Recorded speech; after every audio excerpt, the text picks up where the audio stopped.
welcome to Giggles and Gratitude. I'm Dina. Hi, I'm Diana. We're so glad you're here with us. I'm going to count to 3, Diana, and let's ask our listeners to tell us their names. You ready? Okay. 1, 2, 3. Go. Okay, I heard Melissa. I heard Jessica. I heard Jennifer. What did you hear? Lauren. Lauren. Christopher. Chris. Oh, a boy. Oh, yeah. Hey, boys like us too, you know. We do. We have a small percentage of male listeners. Hey, there's nothing wrong. Come on, guys. Get in the program. Let's listen and learn and make a difference. Absolutely. You're welcome. You're welcome here, menses. Absolutely. I like men. I kind of like men. Maybe you should be our signature guy. Christopher. Hi, Christopher. Christopher. I heard Sherry. I heard Denise. Debbie. You know, names kind of have eras, don't you think? Yes. To a certain extent. Like Peggy Sue. Yeah. You That think would be of the 50s. Mm-hmm. Lisa, Michelle. That's like 60s birth kids, don't you think? Yes. Like they went to high school in the 70s. Yes. And then you're probably going to have like Megan, Madison, all that. That's going to be your kids born in the 90s, would you say? Yeah.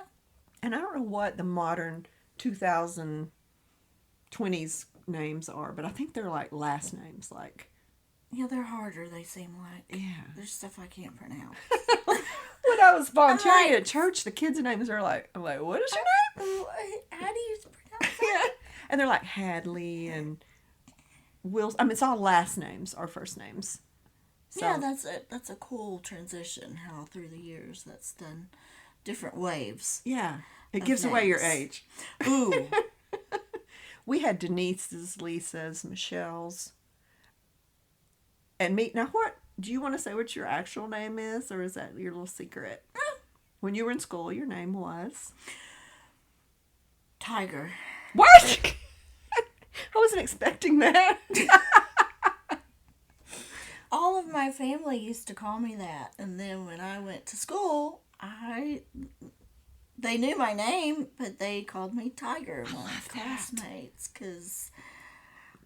Well, I kind of acted like a tiger sometimes, I guess. You still do. You kind of go for it, and you I wear am. tiger stripes. I do. don't All forget- kinds of tiger stuff. I was thinking about your birth name because you would be an unusual name like Dina at my time. It's not unusual now, but when I was little, it was an unusual name. I was the only one in my class. Right. But now I meet people who say, "Oh, I have a friend named Dina. Or I have a cousin named Dina." It's not unique anymore. Yes. But your name is very unique. My first name is Alta. Alta. Yeah. And where did that come from? Actually, from my grandmother. That's So honored interesting to be because my named name after is her. from Grandma. Really? Yeah. So you and I both had these unusual names, and people thought, "Where did your mom come up with that?" And it was actually an old name. Well, my friends in there called me Tiger, but my people who wanted to make fun of me I was actually called Alpo. A lot Oh, of no! times. And the tiger in me, that didn't last too long. Yeah, you're like, "Rawr," they called you That is Alpo. not my name. Well, it's funny because my mother said she had 2 daughters, and she said, my concern was to get a name people couldn't make fun of, turn it into something to make fun of. Yes. But they called me, Because that's so mean. It Kids is. can be so mean. but you can always come up with, they're always good at coming up with something no matter what. Oh, yeah. You know?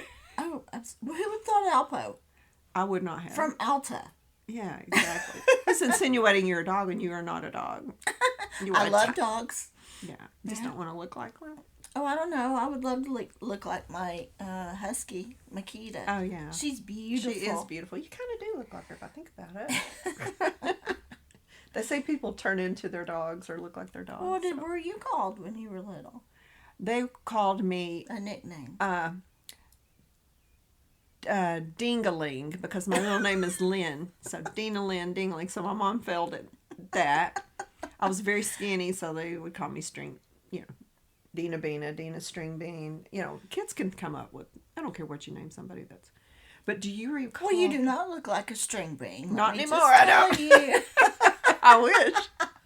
Well, I didn't know you back then, Yeah. but you're beautiful Oh, today. you're sweet. I have curves now, that's for sure. And curves are nice. I'm kinda know, like- men actually love curves on a woman. I've heard that. No, that's true. I do believe that, and It's one of those things that does come, as we talked about, the names kind of come and go based on the 50s, the 70s, the 90s.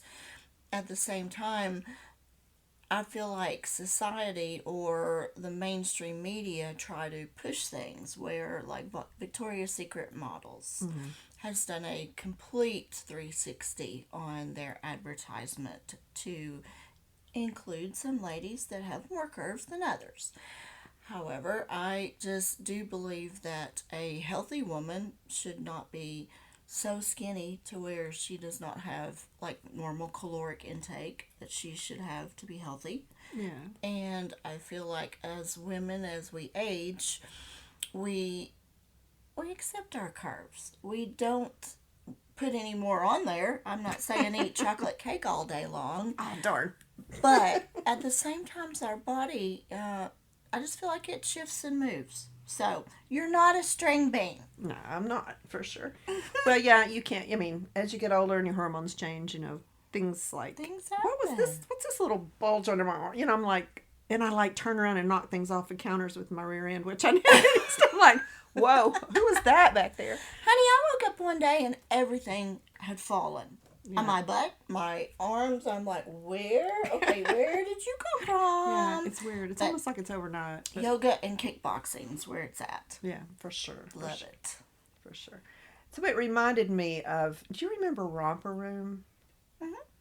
The host of the show would look in their mirror and say, I see Melissa, I see Kevin, I see, and they would never say Dina, and I'm sure they never said Alta. No. She never said that. So I would ask my mom, like, why can't she see me? I'd get like right him in the television. Oh, right here. I'm here. So it's always kind of a joke that I would say that.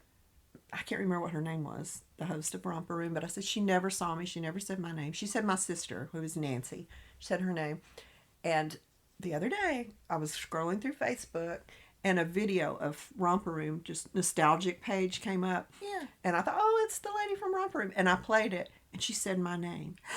She said my name. Get out. And it was an old video. Oh, my. And I thought, And you missed it. I missed it. I must have been in the kitchen, like, eating Count Chocula or something when she said my name when I was little. And then I thought, did AI put my name, like, if you watched it, would it have your name in it? Oh, that's a great concept. How in the world does your brain think of stuff like that? I don't know. I think I'm a little paranoid.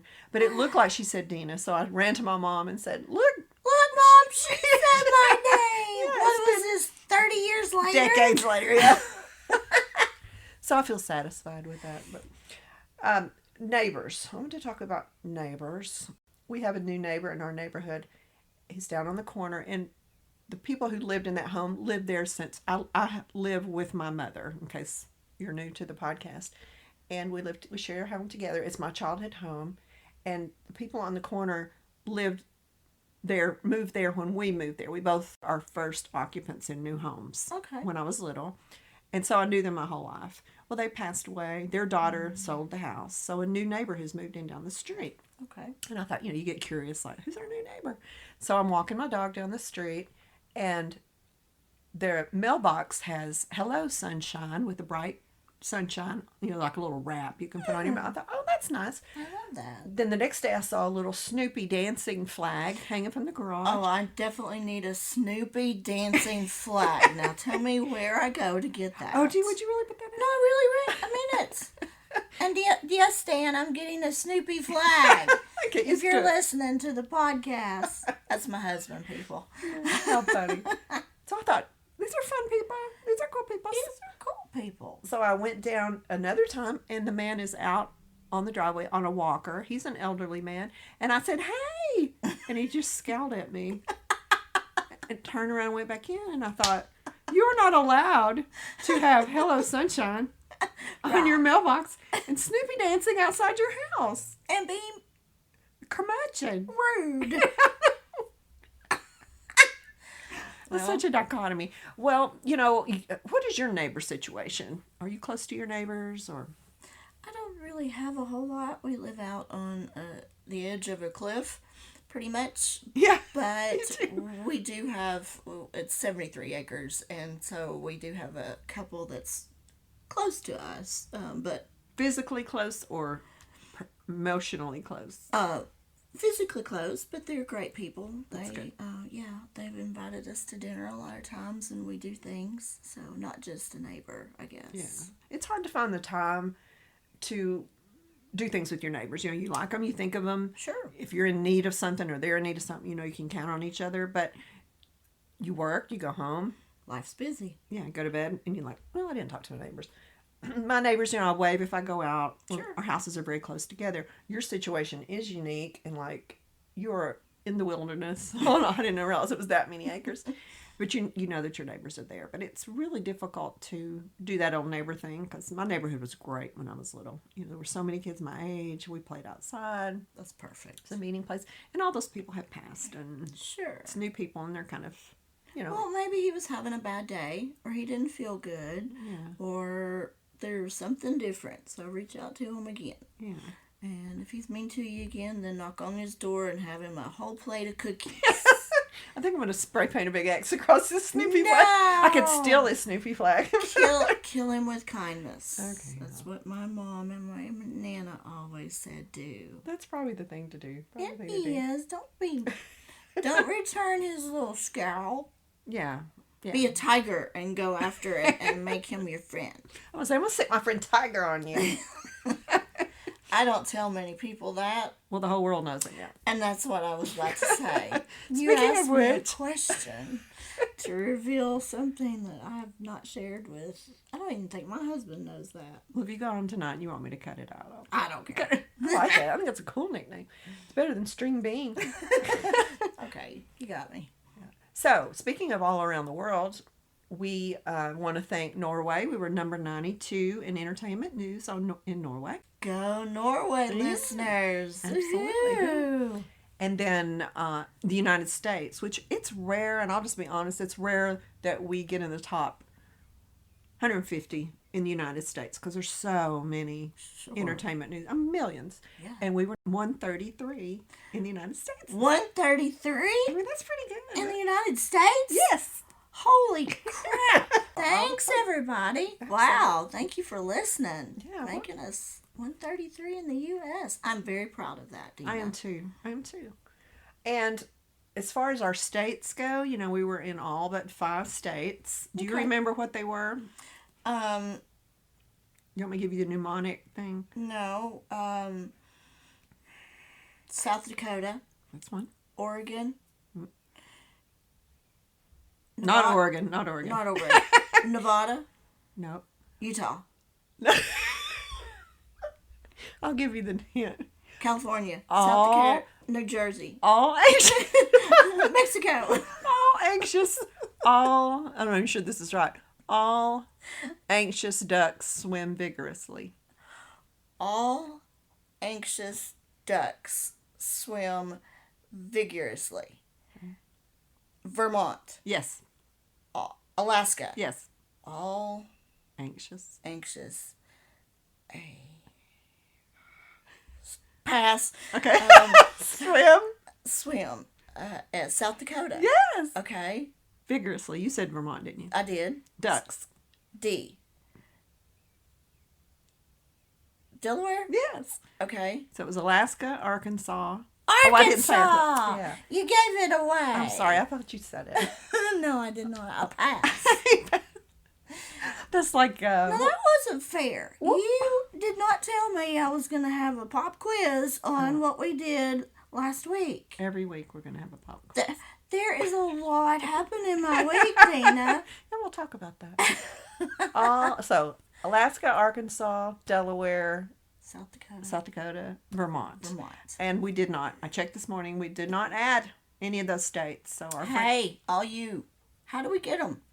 We want our listeners to call their friends or share friends that live in those states. I don't know anybody that lives in any of those states, so I can't do it. So I do not either. We're still counting on you guys to share the podcast with your friends. This time they only have to listen to it once. Yeah. So you said a lot had happened since our last episode, so it's hard for you to remember. So is there anything of note that happened this week or anything you want to share with the class? Well, yes. My aunt, who is my second mom, is turning 81 and has had some health problems. So we went down to Myrtle Beach and we've found her a place for still independent living. However, it gives her someone there if she needs medical attention, and she doesn't have to mow her own yard. She does flowers right now, mows her own yard, takes care of everything. Has 5 cats. Oh my goodness. She loves cats, yes, and she is very excited to be moving somewhere, and it was difficult in our daily life just to get the trip down there because Sure. Dan and I have a lot going on. But we got to spend time together in the 6 hours that we drove down, and we truly got to, when you have such a busy life, sometimes you don't connect. And we were in the truck for 6 hours, so we talked about everything. Oh, that's good. I really enjoyed that.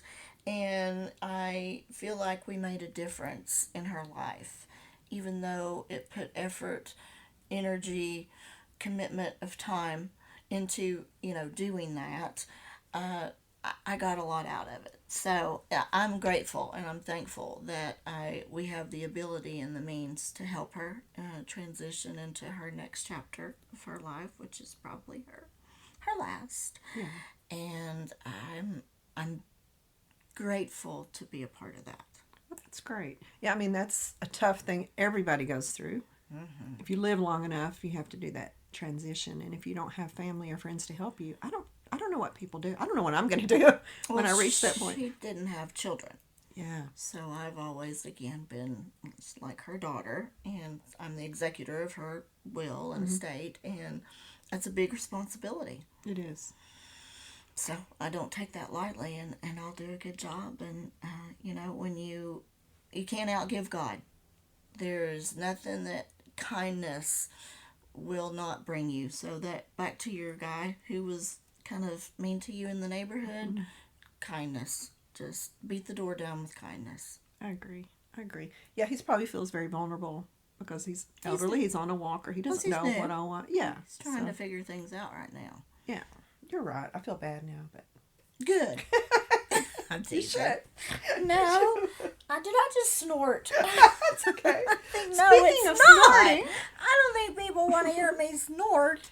I want to acknowledge what you said because you did find that's a lot of work. It's your time off. Yeah. You could be having fun. You appreciated the time with your husband where you were kind of forced to do nothing else but talk. Right. And be in this small space. Now, you could have blasted rock and roll music and screamed at the top of your lungs, but you did choose to discuss. Right, and I could have sat over there on my phone working, but yes, it was just a time where both of us didn't have anything to do talk. Yeah.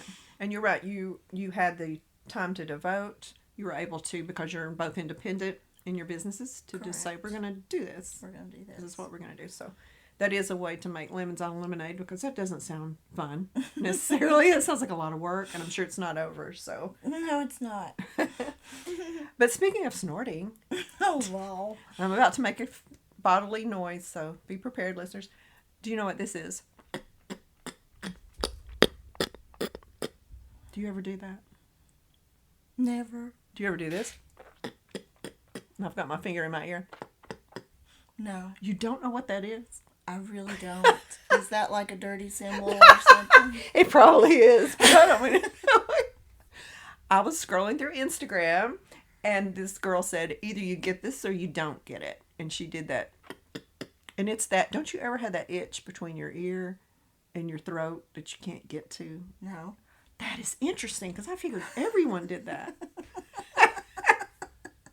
So she said, you'll get this or not. And it's a video of her going, and I said, well, I pair it with sticking my pinky in my ear and wiggling it. Well, is this something? And you're a nurse. Tell me, what is between here and here that's so itchy on me? What would be right? Well, that would be called your jugular. I think that's a little necessary. Scratching my jugular? I don't know. You have never heard that. I've never heard anybody say that at all. That is so funny. Well, I posted, commented. So how do you make that? Go. No, it's done. I'm not even opening my mouth. I can't even do it. It's my throat. Like if you were trying to bring something up. Wow. I can't believe you don't do that. I can't even do it. You look like you're about to throw I was going up. to say, I look like you need to call 911. Well, that's interesting because now I know that is an unusual thing. But I had over 600 likes and comments saying, I do the same thing. I thought I was the only one. I thought everybody does that, but you do not. I don't. So you never have an itch inside your head somewhere that you can't reach. No. Never mind. I don't either. I don't either. Oh my goodness, people, she brings up the craziest stuff to talk about. I think what we've discovered, Diana, is that if you have your tonsils still, however mangled and shriveled they may be, Right. maybe that's your tonsil dangling in your throat. Sure. And you don't have your tonsils. But why would you feel that, like, over... It's inside my throat, but it's over on this side. It's never Gotcha. on this side. It's never on my left. It's always on my right. And I, just in fairness, I stopped the recording and we went to Instagram and looked at that post about that noise. Just That's so right. you would think She's the legit, people. There's a video on it. it's real. And I had 629 likes. Is You that right? did. So I'll share that link so you can hear the sound so you won't think I'm crazy too. But it is interesting. That's the only common denominator we can think of is that she doesn't have tonsils. Diana has her tonsils out and I did not. Correct. So I have a little rotten tonsil in there tickling the back of my throat. Okay. All right. So let's get a little more serious. Would you agree that one of the most important things you can do as a Christian, once you feel like you are saved and trying to live with God in you, to express that to others, is to help bring others to Christ? I don't mean stand on a street corner and thump a Bible. I just mean in the way you live and Absolutely. taking the opportunities that come to talk to people about Christ. Absolutely. Opportunities present themselves every day. Yeah. And it is very important that we walk the walk and talk the talk. What that means is we stand behind the value of being saved and what that means to us as a person and how that changes us. Also, how it changes our perspective on the world, and we get ourselves off of our own minds, and then we're able to help others and make a difference in their life. You know, I think it's one of the hardest, if I'm only speaking for myself, the hardest things for me is when I see the opportunity or if someone asks me a question about God, saying the right thing. I think, oh no, here's the opportunity, don't blow it. This could be the only chance you have to help this person. Understand. So I'm always looking for things that help me with that because I'm kind of a baby Christian in that I was saved when I was 17. I've always believed in God, but I haven't really walked the walk until I don't know, the last 10 years maybe. I've really I've got to focus on this. It's got to be evident that I'm a Christian, where before it was like nobody would know that I was a Christian. So You're known by the fruits. Yes. The fruits of the Spirit. Yeah. You know, love, joy, peace, patience, kindness, goodness, and long suffering. Yes. Very good. Very good. I didn't know that. And I'm always discovering. I passed that. Ding, ding, ding. So I'm always out. My mind's always looking for advice, examples, little quotes. I think, oh, that's a good one to remember when I'm faced with someone who is curious. Yeah. So if someone was questioning you, what would be like your first two sentences? Because usually that's where you have the most impact, is the first two sentences out of your mouth about the Lord. Yeah.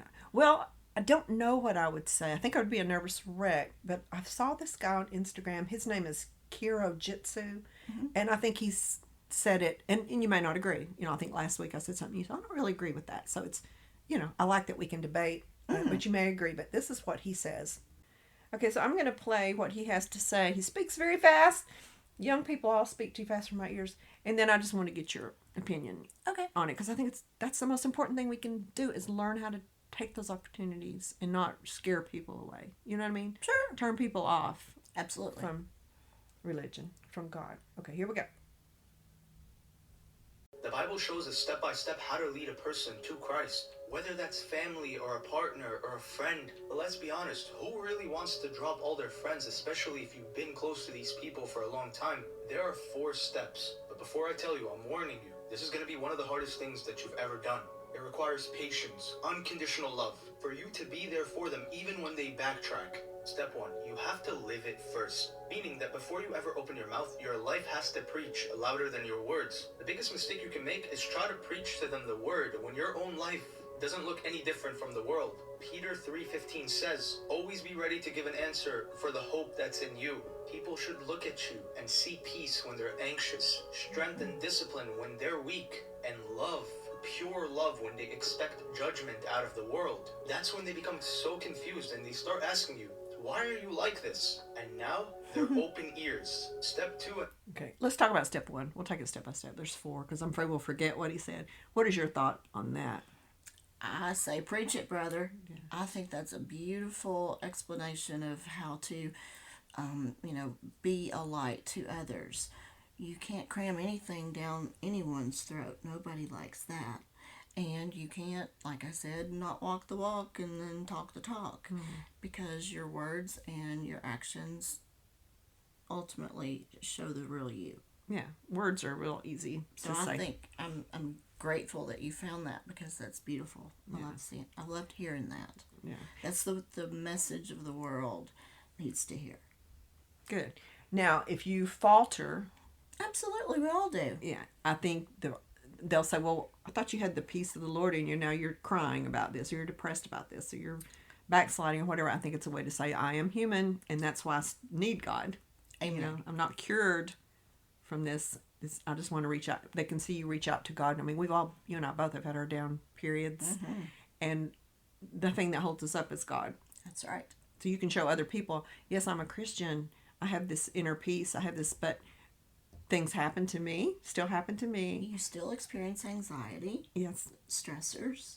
And this is what sadness. I do. Yeah. I turn to God. So that's a great example, actually, to show them that well, look, her life's perfect because she's a Christian. My life is not perfect, so our lives are not perfect. No, lives are not perfect, but I like this. Step 2, and the most powerful thing that you can do for them, is pray with authority. You can't change a person's heart. That's God's job. Leave it up to God. But you can intercede for them every day like a warrior. 2 Corinthians 4:4 says, the God of this world has blinded their minds. You're not only dealing with a stubborn person, you're dealing with a spiritual battle within their soul. You must pray like their eternity depends on it. Call out their name to God every single day. Bind every lie that the enemy has told them. Pray that God softens and opens their heart. The reason I said before I told you this, that this was going to be the hardest thing you've ever done, is because you will be facing your own spiritual battle and theirs as well. You must have true strength for this, because when the enemy sees that you're trying to change them, he's going to make you want to quit. Step 3. Okay. Step 2. What do you think about that? Step 2. I totally agree with him. We are in a spiritual battle every single day. And that is biblical. And just because we are Christians does not mean we don't have problems and things that happen just like everyone else to the world. And it also means that we don't react as humans. But in the Lord, we have our hope, and we have our future, and we have our security. And through all those things, that is where, again, we can be crying because something hurts us. But at the same time, if we've lost a person, say someone's passed away, and that's why we're crying, we know that we will see them again. The Bible teaches us that we are with our loved ones forever. And I agree with him. What do you think? Well, I think he's actually saying to physically say their name in your prayer, when you're at home or wherever you pray. On your prayer list. Have a prayer list. And I have to write things down because I can't remember. I'll be laying in bed at night praying for people and I fall asleep. And I think if you have someone's name, let's say it's a cousin that you're worried about. Right. And they're a non-believer and his name is Bob. You write down just the word Bob in your prayer list. And then you just touch on that name, right, and say, Lord, please speak to Bob, please come into his life, and if I have the opportunity. I think he's actually saying you do that every day. Focus on these people, and that's tough to do. That's tough to do. Yeah. I disagree a little bit about that. Okay. I think that God knows those people are in your mind and on your heart. God already knows those people and their problems. So I'm not sure that that's not written down more for you than it is for God. Because when you write down someone's name and you are praying, sure, you're praying for them, but the Lord knows that without calling out their name or writing it down on a piece of paper. Okay. That reminds you that that person is hurting and to maybe check on them today. Yeah. Okay. Just a different Just an perspective. interpretation. Yeah. All right. Number 3. Love them without any conditions. Jesus didn't shove the truth down people's throats. He loved them first. Romans 2:4 says that it's God's kindness that leads to repentance. You don't win by debating people. You win them for Christ when you show them a love that they've never ever seen before. That means you don't condemn them. You don't preach at them. You simply invite them with kindness to your life, to your peace, to your joy. When they mess up, you love them harder. And most importantly, when they reject God and backtrack, you keep showing up still. Number 4, Okay. you speak only. All right. Number 3. What do Yeah. you think about that? Absolutely. Showing up is the biggest thing right there. Being there, being present, listening to someone, and interceding for them when they can't, where they're at. And what I mean by that is bridging the gap between when we pray with them. He talked about praying with authority. We do that and we bridge that gap, and God gives us that strength. The longer you're a Christian, I feel like the more wisdom that you learn, the more Bible that you get in you, and the more life experiences. So I do feel like when we come from a place of authority, because perhaps we've been through that position before, and we truly can heartfelt feel what that person is feeling, that gives us a great way to the throne of God. And again, always being there when they mess up, because we're going to mess up from time to time too. We all do. What are we going to do? Just leave each other? Yeah. Because we all do it. Yeah. I agree. Yeah, and I hear him saying, know that person, I love you. No matter what. Yeah. You don't have, always let them feel welcome. Always invite them. I think people sometimes feel like the way to heaven is to point out other people's sins. Ooh, you're sinning. You're sinning. That's the You're Pharisees not going to go to heaven. and like in the Bible, the Pharisees did that. Absolutely. Yeah. Like, ooh, look. You know, and then they feel like, well, I can't belong. You know, I can't. I'm bad. I'm a bad person. I can't belong. Right. Well, that's the lie of Satan to that person. Yeah, and you're perpetuating it. If you're looking for other people's sins, you think, I'm going to get into heaven because I recognize all these sins around me, and I'm not going to do those things. Well, and if you're focused on that, you're probably not really focusing on the right thing. Yeah. Focus And he said, on yourself and your daily living and the opportunities that God presents to you that day. yeah. Yeah, they're like, you're a Christian, I'm not, we can't hang out. And yes, we can. I love you. You know, I love you no matter what you do. If you ask me It what I makes them think, you feel can tell. uncomfortable around you. Yeah, they're like, I'm not good enough to hang around her because she's a Christian, and you know. Or they have to watch what they do or Yeah. say Yeah. around you because they are. And you know what? That uncomfortableness is, in my opinion, just the Holy Spirit. It's conviction. Absolutely. Yeah. But you don't need to point that out to them. Just, No. I love you. What are you crazy? I love you. I have people like that in my life that we're so polar opposite, and I know what they believe, they know what I believe, but I just keep loving on them. And I mean, I'm secretly hoping one day That's right. the opportunity will present itself. But I'm It not going to will. shun them away because you're never going to win them that way. No. And that's the hardest thing for me. And to not argue like online, like, don't say that about God. You know, I don't automatically get mad and defensive, and that's your opportunity. I was going to say, God can take care of himself. Yeah, just love them. Just love them. You know, so I saw some people say, well, I don't believe in your man in the sky and your Jesus. And I said, well, he believes in you regardless. Ooh, I and I like just left that. So, Ooh, that speaks volumes. yeah. And they didn't say anything back. So I thought, I hope they take And that with them. that may be a seed that you planted. The Lord, through his ways, you don't even know this person. No. You have no idea where they live, their name. You no idea about whether they're, really, really good or really, really bad. Yeah. You spoke that. Perhaps it's a seed, and all it takes is a little seed. Yeah. I feel like if they took the time to post that, Mm-hmm. they saw something they don't believe in, they just happened to scroll. Why did you stop and take the time and write that out? It's because you're searching. Don't you think? Because I if do. you didn't care, you'd just scrolling by. Correct. So he cared. He cared. Okay, here's our last one. Okay. Step 4. When God opens the door. The Bible indicates there's a time to be silent and there's a time to speak. If you speak too soon, it might push them away. When it's the right time, you tell them your story, your testimony. Tell them who you were before Jesus. And when you pray, God will open the door for you to speak. Don't try this if you're not willing to be patient. You have to understand that this person has rejected Christ their whole entire life. Show them the love that God has for them through you. So you decided to change your whole life. Okay. What about that last one? I totally agree. Yeah. I've agreed on all 4 of his points. I think they're great. It's hard to know when you're supposed to speak, but I think if you pray to God about Bob, is that his name, Bob? We were talking about fictional Bob. Lord, let me know when that moment is right. Let me be able to intuit that he's Sure. ready to listen to this. Sure. So, And it's hard to hold our tongue sometimes. mm-hmm. But, you can either bring out of your tongue wisdom, or you can do a lot of damage Yes. with your tongue as well when it's not, like you said, the right time. Mm-hmm. So it's better to hold your tongue than to... It's better to hold your tongue. You can't unsay stuff.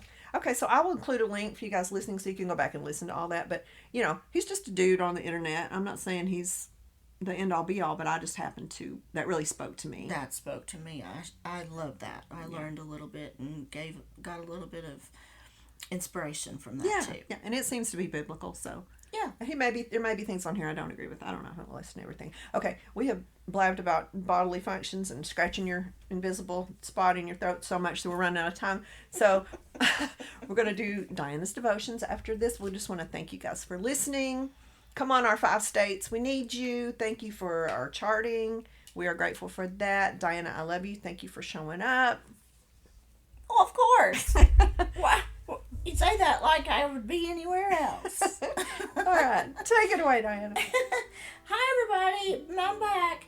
I have embraced today, and I love how this kind of flows with what we've talked about. And I never know what Dina is going to throw at me, and that's what's so fun about all this. But my devotion is embrace the wonder and excitement each day brings. For tomorrow affords us new opportunities, time to experience, time to create, time to reflect, and time to dream. So I love that there's so many things that we have to do in this world, but the one thing that we do is show up for each other and be there when others aren't. And it is through the love of Christ that we have the strength and the ability to do that. I hope your day is good. I've enjoyed my time with you. Thank you for listening. I'm Diana, signing off. Bye-bye.